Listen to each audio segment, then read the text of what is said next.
Hi, my name is Damian Trum. I'm the assistant principal at Oceanside Middle School. And I'm Vicky Trum, a 5th grade teacher at school number 5. And we're married. And we're married. And we met at school. The passage that spoke to me was when she says, she kicked forward through the rubbish almost as if she didn't even see it. It's talking about his grandmother. She walked right past him, her face twisted in tears, the moaning spilling out of her again. She went to the display cabinet, the only thing remaining upright in the room, and she grabbed it by one side and pulled on it hard, once, twice, and a third time, sending it crashing to the floor with a final sounding crunch. So the grandmother walks in after he has destroyed the entire room, but instead of being angry with him, she then rips down the cabinet herself to show how angry and upset she is too over what's happening with his mom. Yeah, her own frustration. So she kind of took it out on the room itself as well. And my part kind of follows up with that. It means we're going to pretend like it never happened, his father said firmly, because other things are going on right now.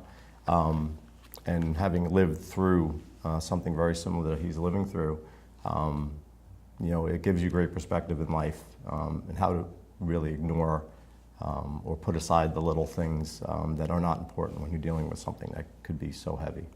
I'm surprised Grandma's joined in on the destruction, but then looking at it, it was understandable not to make the situation worse or make what he was going through even more severe. I was going to say, I think that she did that almost as a relief for herself, like to let some of her anger and frustration out. Seeing that he did that just led to her to say, you know what, I feel the same way, I'm joining in. Not in a positive, but just to get out some of her frustration as well. I think Connor isn't getting punished because they realize that the burden that he's dealing with his mother is far worse than anything that material things like destroying a room isn't important when you're dealing with a sickness so severe that he's going through with his mom. Yeah, I think I'll relate it to actually reading reviews of the book before we even started reading the book, to where people said it's an important read or an important book that quite honestly may not be for everyone. But I think that's part of the importance, really showing that, that part of our humanity and prioritizing and can make you uncomfortable. Right. And that's, sometimes uncomfortable is still something that has to be addressed, even if it's hard to do. But part of it too is that he doesn't have a great relationship with either of them. Right.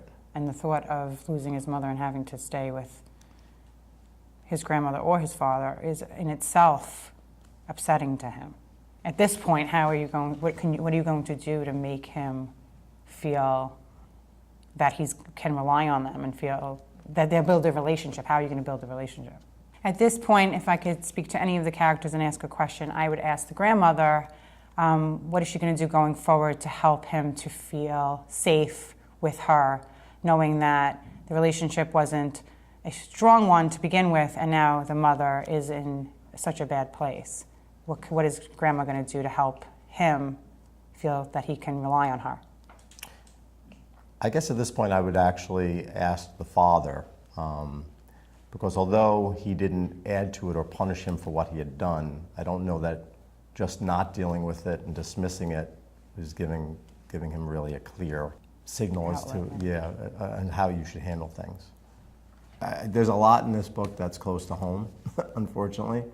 Having lost my mom, my aunt being currently ill, one of the reasons I was really quite hesitant to even read it, but I wouldn't do that to Beth. I voted for The Outsiders. Me too. So yeah, there's a lot, and as I said, that's why I think it's an important book. But and listen, sometimes it's not easy. I related to my own children who lost their grandmother to the same disease, and you wonder how they're really dealing with it all the time. Did they have their own monsters? Was there something that they would dream about? Or it's a difficult time for a child. It will get better. Time will heal. It may never go away, and there may never be a time where you'll forget, but the good memories and the happiness will shine through eventually. And it's an unfortunate part of life. But it makes you a stronger person you have to take something out of it. So if being stronger and dealing with difficulty makes you a stronger person or a more compassionate person to other people going through things, and that's what it will do. You know, I think it's an important lesson. It's a life lesson. It's an important lesson. It's, you know, why they make films out of books like this. You know, it may not, you know, not everything is roses in life, and that's what this book hits. It helps to know you're not alone and things are relatable, and maybe make a connection with a character that will get you through something. A Monster Calls. If you didn't start it, start it. And if you did, keep it going. Okay, it's an important book. You'll get there, and you'll be happy at the end.